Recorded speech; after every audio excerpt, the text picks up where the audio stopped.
Walk safely now, yet carefully, because this path, it's new to you, and you may find that you are tempted still to walk ahead of truth, and let illusion be your guide. Your holy brothers have been given you to follow in your footsteps as you walk with certainty of purpose to the truth. It goes before you now that they may see something with which they can identify, something they understand to lead the way. And so, it kind of reminds me of just the whole point of the Dalai Lama. I said this last week. I said, what do you think his job is? His job is to hold the peace. Yeah. He's just to be peaceful. He's just to hold that peace in the midst of all the chaos. And is there not a lot of chaos right now? A lot of chaos in the world. There's a lot of fear going on in the world. You know, we got a lot going on with Iran. We got a lot going on with Israel. We got lots of stuff happening out there. Our job is that we need to hold the peace in the midst of this. Peace is possible here. We need to keep knowing that the only way to get there is as we step back from what we think we need to hold on to and allow him to lead the way. Maybe you have it in your own personal life. Health issues, that's always a big one for us. You know, we don't know what we're doing with that. We don't know what's going on. But what we know is that God does. And so we want to step back from all of this, walk the path we need to walk, and let him lead the way. Just like you said, Taranay, you had no idea. Maybe you'd lose your house. You didn't.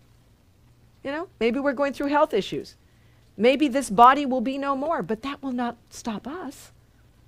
You know, that is not who we are. There's all sorts of things in this world, but if we are afraid, we never know what is here for us now. You know, why we are here. You know, we're here to give love. That's it. We're here to heal the Son of God, as the Course says. That's your purpose in being here. So evaluate everything through that lens. I am here to heal the Son of God. Is this a healing action? Well, maybe not. So maybe I just keep my mouth shut. Is this a healing action? Maybe not. Maybe I don't send that email. Is this a healing action? Maybe not. Maybe I don't send that letter. You know? Is this a healing thought? Well, maybe not. Maybe I can ask that he lead the way in that thinking. So it's just looking at these things. And as we do this, as we hold this peace, as we hold this truth, then we become a light. That's what that's saying there. What is it? At the 10th paragraph. At the journey's end, there will be no gap, no distance between truth and you. So this is what it's saying. We're at the end of the book now. We're at the end of the movie. We're at the end of the TV show. There's no distance between you and truth. And all illusions walking in the way you traveled will be gone from you as well, and nothing left to keep the truth apart from God's completion, holy as himself. So step back in faith and let truth lead the way. You know not where you go, but one who knows, and this is the Holy Spirit, this is the Christ consciousness, whatever you may want to call it, the mediator, the truth, but one who knows goes with you. Let him lead you with the rest. That's his job. Let him do it for you.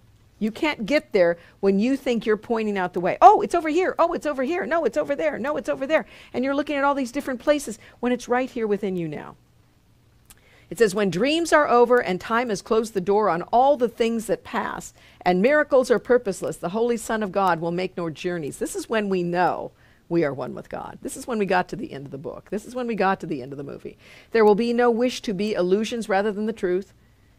And we step forth toward this as we progress along the way that truth points out to us. This is our final journey, which we make for everyone. So as we are on this journey of awakening, you know, as we are on this journey of peace, it's not just a journey for us, it's for everyone. Why do you think everybody, when the Dalai Lama comes into town, celebrates his birthday, everybody comes out? Well, because we want to see, how's this guy holding his peace?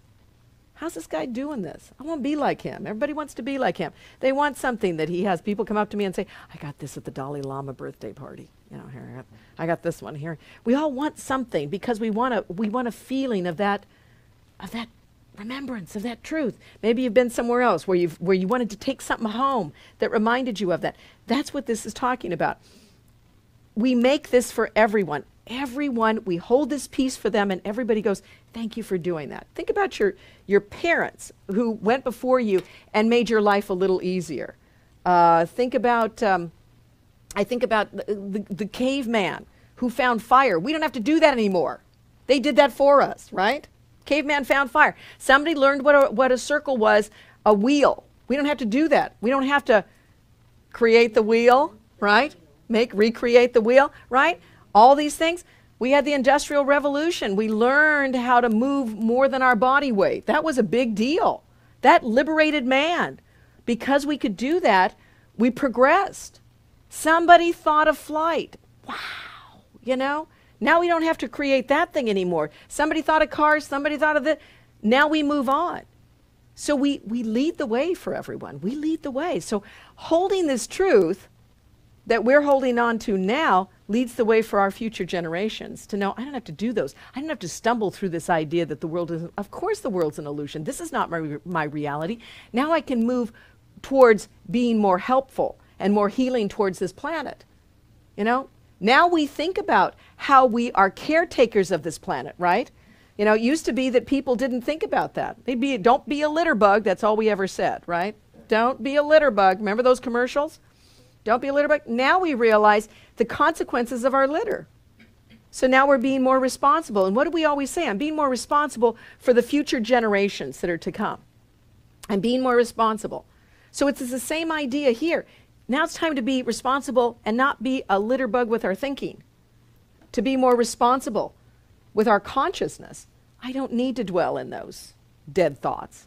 I don't need to dwell in the valley of the shadow of death anymore. I don't have to stay there. I can move into this productive, conscious way of thinking, because in the end, that's what this is all about, where it says here, this is our final journey. This is what we're making for everyone. We're not just doing this for ourselves, we're making this for everyone. We must not lose our way, for the truth goes before us, so it goes before our brothers who will follow us. This consciousness idea, Ken Keyes wrote a book called The 100th Monkey. I don't know, little pamphlet. Don't know if you ever read it, but it's a good little, I think it was kind of a story. I don't know if it was really true, but it sounds like something that could very well be kind of in what I was talking to you about. But it told about a story of a island where these monkeys would climb up and they would get the coconuts off the trees, and the coconuts would fall, and then they'd crack the coconuts on the hard rock, and the coconut would open up in the sand, and then they would eat the coconut, but they'd also eat sand at the same time, and it was kind of a you know, so, but that's what they would do because that's how they ate. Well, one day, one monkey decided he would go to the water and wash the sand off the coconut. And so he washed the sand off the coconut, and then he could eat the coconut with all the sand on it. And that was pretty good.